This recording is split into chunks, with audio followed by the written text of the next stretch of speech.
Mi esposo fingió un trabajo durante 2 años, historia completa. Hola, soy mujer, tengo 32 años, y todavía me cuesta creer que la persona con la que compartí más de 7 años de mi vida fue capaz de mentirme en la cara durante tanto tiempo, y por algo tan absurdo, pero a la vez tan grave. Mi historia empieza de forma bastante común. Me casé con Daniel hace 5 años, después de 3 de noviazgo. Siempre fue un hombre tranquilo, algo introvertido, pero muy cariñoso y con grandes planes para el futuro. Yo trabajo como contadora en una empresa mediana y él, supuestamente, era ingeniero en sistemas. Digo, supuestamente, porque, como descubriría más tarde, esa era solo una parte de la fachada. Todo comenzó hace unos 2 años, justo cuando el mundo empezó a complicarse económicamente. Un día, Daniel llegó a casa con una noticia: lo habían despedido. Dijo que la empresa estaba recortando personal y que, aunque había sido un golpe duro, ya estaba buscando nuevas oportunidades. Yo lo apoyé sin dudarlo. Hablamos de ajustar gastos,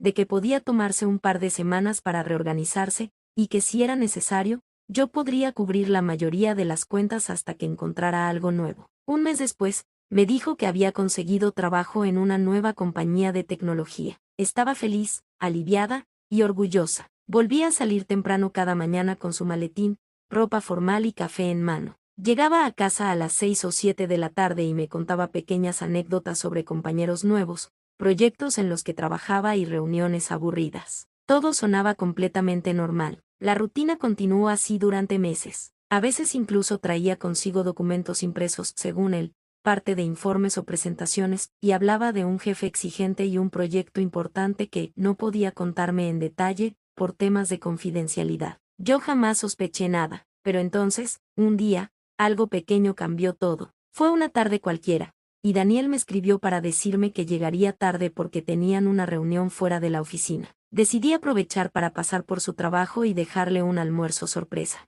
Llamé a recepción y pregunté por él. La mujer al otro lado del teléfono se quedó en silencio unos segundos antes de responder. Lo siento, aquí no trabaja ninguna persona con ese nombre. Pensé que era un error, que quizá había cambiado de área o que se trataba de otra sucursal. Pero después de investigar un poco más, lo confirmé: Daniel nunca había trabajado ahí, nunca. Salí de ese edificio con el corazón en la garganta. Lo esperé en casa fingiendo normalidad, y cuando llegó, le pregunté directamente cómo había estado la reunión. Mintió sin pestañear. Dijo que todo había salido bien y que su jefe estaba contento con su rendimiento. En ese instante, supe que algo estaba muy, muy mal. Esa noche no dormí. Revisé cada conversación, cada recibo, cada detalle de los últimos meses. Y lo que encontré me hizo dudar de todo lo que creía saber sobre mi esposo, porque no había ningún rastro de ingresos a su nombre, ningún depósito, ningún pago, nada. Había estado mintiéndome todo el tiempo, pero lo peor aún estaba por descubrirse. Y cuando lo enfrenté,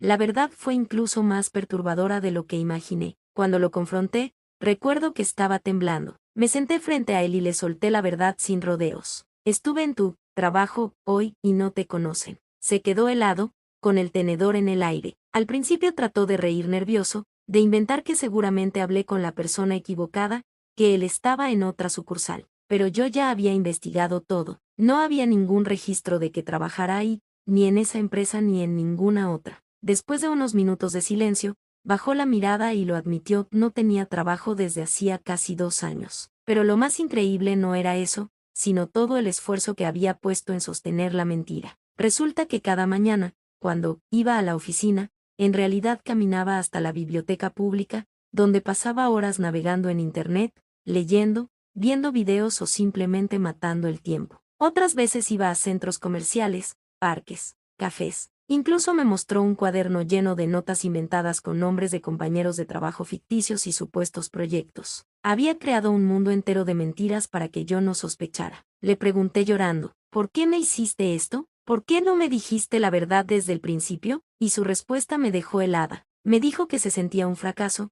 que no podía soportar la idea de que yo lo mirara como a alguien incapaz de mantenernos, que al inicio pensó que sería solo un par de semanas de mentira, hasta conseguir un trabajo real. Pero los días se convirtieron en meses, y los meses en años. La bola de nieve creció hasta que ya no supo cómo detenerla. Lo escuchaba hablar y sentía rabia, tristeza y una compasión extraña al mismo tiempo. Porque sí, entendía la presión que sentía, pero al mismo tiempo, me había robado 2 años de confianza, de honestidad, de nuestra vida juntos. Lo más perturbador fue cuando me confesó cómo pagaba algunas cosas sin que yo notara la falta de ingresos, había pedido préstamos pequeños a escondidas, algunos incluso a su propio hermano, y hasta llegó a vender objetos personales míos sin decirme nada. En ese punto, sentí que no lo conocía. ¿Quién era este hombre? ¿Cómo podía haber armado una mentira tan grande y vivir conmigo cada día como si nada? Me pidió perdón una y otra vez. Me juró que era solo miedo, que no había querido lastimarme,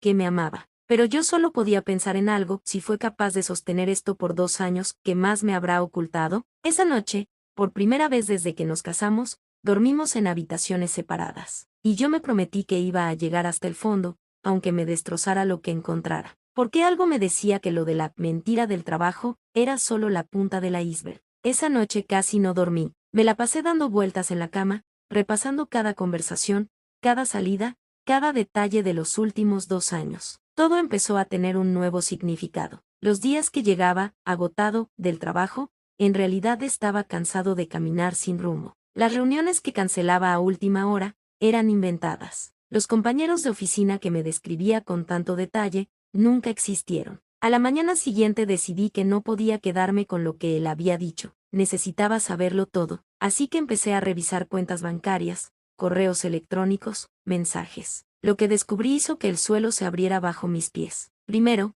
confirmé que había pedido al menos 3 préstamos personales a su nombre y uno conjunto. Nunca me lo mencionó. 2 de ellos estaban en mora. Lo peor es que una de esas deudas estaba a punto de afectar mi historial crediticio también. Segundo, encontré correos de solicitudes de empleo, fechados hace más de 1 año y medio. Había dejado de buscar trabajo desde entonces. No era un hombre desesperado intentando salir adelante. Simplemente se había rendido. Y luego vino el golpe final: facturas de compras que nunca había visto. Ropa cara, gadgets, incluso cenas en restaurantes donde nunca fuimos juntos. Y en medio de todo, mensajes sospechosos con una mujer. El tono no era abiertamente romántico, pero había demasiada confianza. Cosas como: gracias por cubrirme hoy, o ojalá pudiéramos vernos sin mentiras. Me quedé helada. Lo enfrenté esa misma tarde. Primero negó todo, como si yo estuviera loca. Pero cuando puse los papeles y las capturas de pantalla sobre la mesa, se derrumbó, lloró, se arrodilló. Me dijo que la mujer era una amiga que conoció en la biblioteca,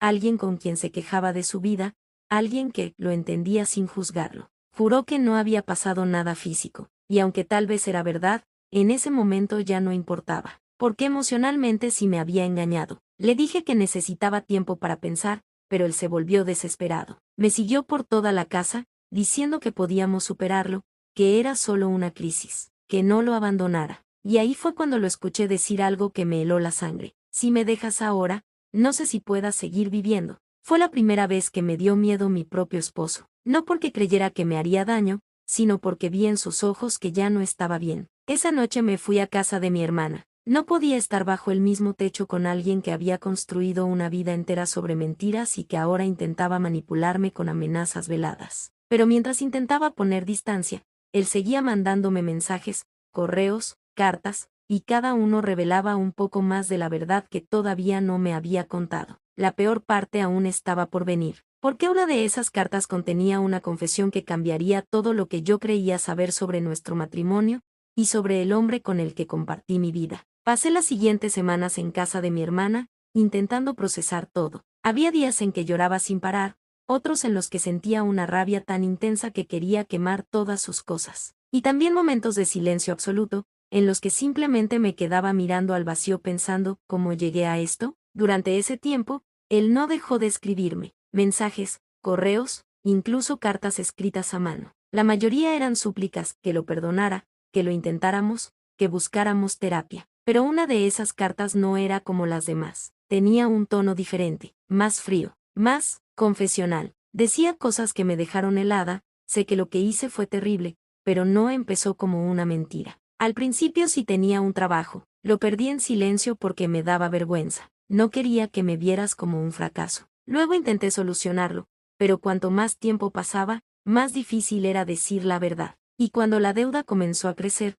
me di cuenta de que si te lo contaba, probablemente me dejarías. Eso ya era lo bastante devastador, pero seguí leyendo. También hay algo que nunca tuve el valor de decirte. Parte del dinero de los préstamos no fue solo para nosotros. Lo usé para ayudar a alguien más. No fue por infidelidad, no de la forma en que imaginas, pero si fue una traición. Mi madre está endeudada hasta el cuello, y yo le envié dinero cada mes. Ella no quería que te lo dijera porque pensaba que tú lo impedirías. Y tenía razón. Me quedé sin aire. No solo me había mentido sobre su empleo, sus finanzas y sus días, también había estado financiando en secreto la vida de su madre con el dinero que ahora yo debía pagar. Cuando lo llamé para confrontarlo, primero intentó justificarse. ¿Es mi madre? ¿Qué querías que hiciera? Ella me necesitaba. Le respondí con toda la calma que pude. Lo que necesitaba era que su hijo fuera honesto, no que me pusiera en riesgo financiero, no que arruinara nuestro matrimonio por ocultarlo. Su respuesta fue tan fría que aún me cuesta olvidarla. Si no puedes entender que la familia viene primero, entonces tal vez nunca debimos casarnos. Esa frase me partió algo por dentro. Después de todo lo que había hecho, seguía viéndose a sí mismo como la víctima. En los días siguientes, hablé con un abogado. Quería saber mis opciones legales, si podía proteger mis finanzas, si podía anular las deudas que él había hecho sin mi consentimiento. El abogado fue claro, la mayoría de los préstamos eran conjuntos. Legalmente, yo también era responsable. Fue un golpe brutal. No solo había perdido la confianza en el hombre que amaba, ahora también estaba al borde de la ruina por su culpa. Y por si eso no fuera suficiente, una llamada inesperada terminó de destrozar lo poco que quedaba en pie. Su amiga, esa con la que intercambiaba mensajes ambiguos, me buscó. Dijo que necesitaba decirme algo que él jamás se atrevería a admitir. Y lo que salió de su boca hizo que toda la historia se volviera todavía más oscura. Recuerdo perfectamente el momento en que sonó mi teléfono con un número desconocido. Dudé en contestar, pero algo en mi interior me decía que debía hacerlo. Al otro lado de la línea, una voz femenina, nerviosa y temblorosa, preguntó: ¿Eres la esposa de Marcos? Mi corazón se aceleró. Era ella, la amiga de los mensajes. La mujer que hasta ese momento era solo un nombre difuso en medio del caos. Le dije que sí, que era yo, y que si tenía algo que decirme lo hiciera de una vez. Hubo un silencio largo, incómodo. Luego dijo: no quiero problemas, de verdad, solo necesito que sepas que él no te ha dicho toda la verdad. Mi estómago se encogió. Le pedí que hablara sin rodeos. Y entonces lo soltó. No solo me veía con él, vivió conmigo varias veces. Días enteros. Cuando te decía que tenía viajes de trabajo o que se quedaba en la oficina, en realidad estaba en mi apartamento. Sentí que el mundo se desmoronaba bajo mis pies. La mujer siguió hablando, como si necesitara soltar todo de una vez. Yo no sabía que seguían juntos. Me dijo que estaban separados, que dormían en cuartos diferentes, que solo vivían bajo el mismo techo por cuestiones legales. Cuando descubrí que era mentira, lo dejé, y ahora él me está llamando cada día, suplicando que lo perdone. Me quedé muda. No lloré, no grité. Fue como si mi cuerpo simplemente se desconectara de la realidad. Después de colgar, me quedé sentada en silencio durante horas. Ya no era solo que había mentido sobre su trabajo, sus deudas, su madre o sus días. Había llevado una doble vida. Esa noche lo confronté con la verdad. No lo negaba, pero tampoco se arrepentía de verdad. No fue como piensas, dijo. Estaba perdido. Necesitaba a alguien que me entendiera, y ella estaba ahí. ¿Y yo qué era? Le grité. ¿Una espectadora? ¿Una cartera con piernas? No respondió, solo se encogió de hombros. En ese instante supe que ya no lo amaba. El hombre que creía conocer ya no existía. Lo que quedaba frente a mí era un extraño que había usado cada rincón de nuestra vida en común para construir una farsa. Inicié el proceso de separación al día siguiente. Él me rogó, lloró, prometió cambiar. Incluso sus padres vinieron a hablar conmigo,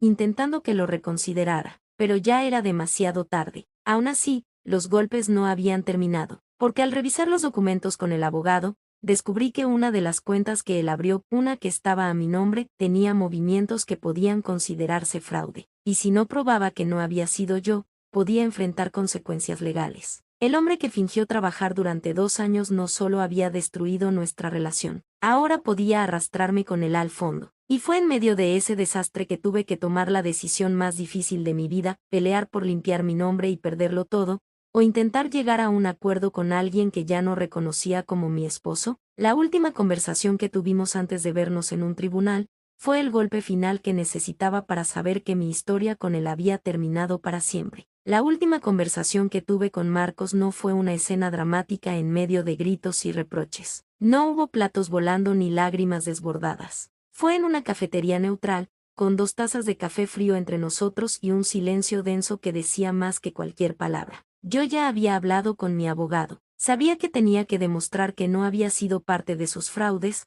que él había usado mis datos sin mi consentimiento. También sabía que, si quería limpiar completamente mi nombre, iba a tener que enfrentarlo en un juicio largo y sucio. Pero antes de eso, necesitaba escucharlo por última vez, no por él, sino por mí. ¿Por qué, Marcos?, pregunté finalmente. ¿Por qué mentir durante tanto tiempo? ¿Por qué no pediste ayuda desde el principio? Al principio bajó la mirada, como un niño regañado. Luego levantó la vista y, por primera vez en meses, dijo la verdad porque tenía miedo. ¿Miedo de qué?, pregunté, con un nudo en la garganta. De que te dieras cuenta de que soy un fracaso, de que te fueras, de que vieras que no soy el hombre que prometí ser. Se quedó en silencio, como esperando que yo lo entendiera. Pero yo ya no sentía compasión, solo una tristeza profunda. No me fui cuando nos fue mal, le respondí. No me fui cuando perdimos oportunidades. Me habría quedado contigo si hubieras sido honesto, pero me mentiste todos los días, durante 2 años. Fingiste quién eras, lo que hacías, lo que soñabas. No puedo amar a alguien que ya no existe. Él trató de justificarse. Solo quería tiempo, pensé que lograría solucionar todo antes de que lo supieras. Y mientras tanto, le interrumpí. ¿Ibas a seguir viviendo una doble vida, gastando dinero que no tenías, haciendo fraudes a mi nombre, durmiendo en la cama de otra mujer? No tuvo respuesta. Salí de aquella cafetería con una mezcla de alivio y dolor. Era el cierre que necesitaba para soltarlo definitivamente. Desde ese día, no lo volví a ver en persona. Todo fue a través de abogados, documentos y firmas. El proceso legal fue largo y agotador, pero al final logré demostrar que él había falsificado mi firma en varios contratos. Las autoridades lo investigaron y, aunque evitó la cárcel por llegar a un acuerdo, quedó con antecedentes y deudas que tardará años en saldar. Yo, en cambio, tuve que empezar desde cero. Perdí parte de mis ahorros, mi tranquilidad y mucha confianza en las personas. Pero con el tiempo, recuperé algo mucho más valioso, mi paz. Hoy, cuando alguien me pregunta por qué terminé mi matrimonio, no digo toda la historia. Solo digo la parte que resume todo, porque el hombre con el que dormía cada noche no existía. Era una mentira cuidadosamente construida que se derrumbó sola. Y aunque esa mentira me rompió por dentro, también me enseñó que la verdad, por dolorosa que sea, siempre es el primer paso para recuperar tu vida. Nunca olvidaré los 2 años que viví al lado de un fantasma. Pero ahora sé que no necesito entender todos los porqués, solo necesito recordar que sobreviví, y que jamás volveré a aceptar menos de lo que merezco.